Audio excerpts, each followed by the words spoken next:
My dear masters, எல்லாருக்கும் வணக்கம். என் பேர் ஆர் கேசவன். மாஸ்டர்ஸ், ஒரு சின்ன விஷயத்தை ஷேர் பண்ணணும்னு நினைக்கிறேன்.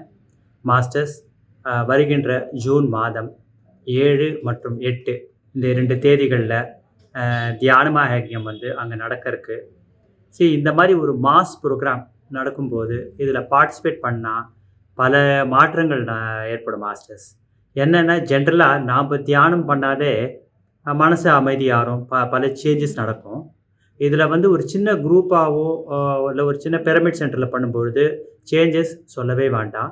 ஆனால் யாருக்கெல்லாம் அந்த மாற்றங்கள் ஏற்படலையோ அவங்க எல்லாம் இந்த தியானமஹயக்ஞம் இந்த மாதிரி இப்போ ஒரு மாஸ் ப்ரோக்ராமில் பார்ட்டிசிபேட் பண்ணும்போது நம்ம மட்டும் தியானம் பண்ணல மாஸ்டர்ஸ், நம்ம கூட எண்ணற்ற மகான்கள், எண்ணற்ற மாஸ்டர்ஸ் அவங்க எல்லாமும் நம்ம கூட தியானம் பண்ணுவாங்க.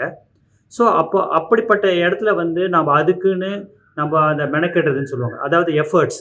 அந்த எஃபர்ட்ஸை நம்ம போட்டு அந்த டிஸ்டன்ஸை ட்ராவல் பண்ணி அந்த ஒரு பர்டிகுலர் பிளேஸில் லோகக்ஷேமத்துக்காக ஒரு இடம் நடக்கும்போது அங்கே போய் நம்ம தியானம் பண்ணால் கண்டிப்பாக மாற்றங்கள் வரும்.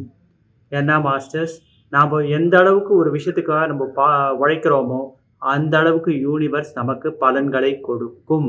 ஸோ அப்போது நாம் ஒரு கன்னியாகுமரின்னு ஒரு இடத்துக்கு சூஸ் பண்ணி நம்ம வீட்டை விட்டு கிளம்பி நம்ம பல வேலைகளை தள்ளி வச்சுட்டு அதுக்கு நம்ம தியானத்துக்காகவும் ஆன்மாக்காகவும் நம்ம கிளம்பும்போது கண்டிப்பாக யூனிவர்ஸ் நமக்காக ஒரு நல்ல விஷயத்த காட்டும், பல முன்னேற்றங்களை நம்மளுக்கு கொடுக்கும்.